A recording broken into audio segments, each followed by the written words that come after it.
এই রেসিপিটা শেয়ার করার সময় আমার হাজব্যান্ড আমাকে বলছিল যে এই রেসিপিটা অন্তত বাদ দাও, এটা শেয়ার করতে হবে না। আমি অবাক হয়ে তার দিকে তাকিয়ে জিজ্ঞেস করলাম যে কেন? সে আমাকে বলে যে তুমি তো তোমার সব সিক্রেট রেসিপি শেয়ার করে দিচ্ছ। মানে বুঝেন অবস্থা। এটা আমার দই জমানোর একটা সিগনেচার রেসিপি বলতে পারেন, হৃদয় ফেরদৌস খান চ্যানেলের স্পেশাল রেসিপি। এক কথায় ঈদের আগে শুধুমাত্র আমার ভিউয়ার্সের জন্য এই রেসিপিটা শেয়ার করতে যাচ্ছি। আর এই রেসিপিতে দেখেন দইটা কি পরিমাণ জমাট বেঁধে গেছে আর একটা ফোঁটা পানি কাটেনি।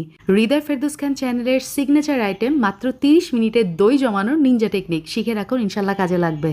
আগের তৈরি দই দেখতেই পাচ্ছেন হাঁড়িতে কতটুকু রয়ে গেছে, প্রায় হাফ কাপের মতো।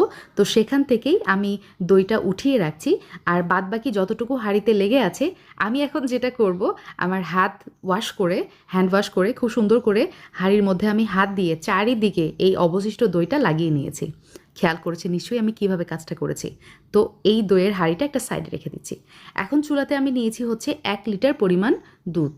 এখন দুধটা খুব সুন্দর করে জাল করে নিব। বলক ওঠার পরে যখন 2 মিনিট জাল হয়ে যাবে, একটা বাটিতে 1/3 কাপ আমি চিনি নিয়েছি, মানে 1 কাপ চিনি 3 ভাগের 1 ভাগ যাকে বলে। তার সাথে নিয়েছি 1/4 কাপ গুঁড়া দুধ। এখন চিনি আর গুঁড়া দুধ খুব ভালো মতো আমি মিক্স করে নিব। তারপর এই মিশ্রণটা আমি দুধের মধ্যে দিয়ে দিচ্ছি।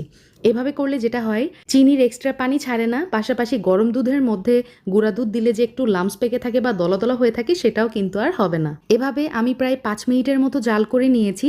তো হয়ে গেছে দেখতে পাচ্ছেন। চুলার জাল অফ করে দুধ যখন হালকা কুসুম গরম অবস্থায় আসছে, এই পর্যায়ে আমি 1 চা চামচ এখানে ঘি ব্যবহার করছি। এই ঘিটা ব্যবহার করার ফলে হোটেলের দইয়ের মতোই কিন্তু টেস্টটা আসবে। বাজারের যে প্যাকেটজাত দুধ আমরা খাবারে ব্যবহার করি সেখান থেকে আগেই কিন্তু ক্রিমটা উঠিয়ে নেওয়া হয়। তো এই ঘিটা দিলে টেস্ট এবং স্মেলের ব্যালেন্স খুব ভালো হয়। যেই মিষ্টি দইটা আমি আগে উঠিয়ে রেখেছিলাম সেটা পাতিলে দিয়ে সব কিছু আবারও খুব ভালো মতো মিক্স করে নিতে হবে। দেখতেই পাচ্ছেন আমি কাজটা কিভাবে করছি। এখন ওই সেম আগের হাঁড়িতেই আমি এই মিষ্টি দইয়ের মিশ্রণটা ঢেলে দিলাম। এখন যেটা করব, এই স্টেপটা মোস্ট ইম্পর্ট্যান্ট, একটা মোটা তলযুক্ত আমি কড়াই নিয়েছি আর এর মধ্যে দুধের হাঁড়িটা মানে দইয়ের হাঁড়িটা আমি বসিয়ে দিলাম। চুলার জালটা অন করে দিব আর ঢাকনা দিয়ে আমি এটা জাল করে নিব 30 মিনিট। আর এই যে দেখেন চুলার টেম্পারেচার থাকবে এরকম, একদম নিভু নিভু আঁচ থাকবে। তো এইভাবে আমি 30 মিনিট জাল করে নিয়েছি। চুলার জালটা অফ করে দিলাম। দেখতেই পাচ্ছেন এই যে ওপরে কেমন বাষ্প ক্রিয়েট হয়েছে। তো এটাই আমি চাচ্ছিলাম। এখন একটা মোটা টাওয়াল দিয়ে আমি জাস্ট ঢেকে রাখবো। এভাবেই নর্মালি ঢেকে রাখবো, আর কিছু করতে হবে না। যখন এই পাতিলটা কমপ্লিটলি ঠান্ডা হয়ে যাবে, তো এই যে দেখতে পাচ্ছেন হাত দিয়ে আমি ধরে দেখছি একদমই ঠান্ডা হয়ে গেছে। তো এই পর্যায়ে আমি আপনাদেরকে এই দইটা খুলে দেখাচ্ছি যে দেখেন কি সুন্দর একদম পারফেক্টলি জমে গেছে আমার দই, মাশাল্লাহ। আর এই পাতিলটা ঠান্ডা হতে প্রায় 6 ঘন্টার মতো সময় লেগেছে। তো আলহামদুলিল্লাহ আমার মিষ্টি দই একদম রেডি। আমি ফ্রিজে রেখেছিলাম প্রায় 2 ঘন্টা। তো এখন আপনাদেরকে কেটে দেখাচ্ছি যেটা কি পরিমাণ জমাট বেঁধেছে।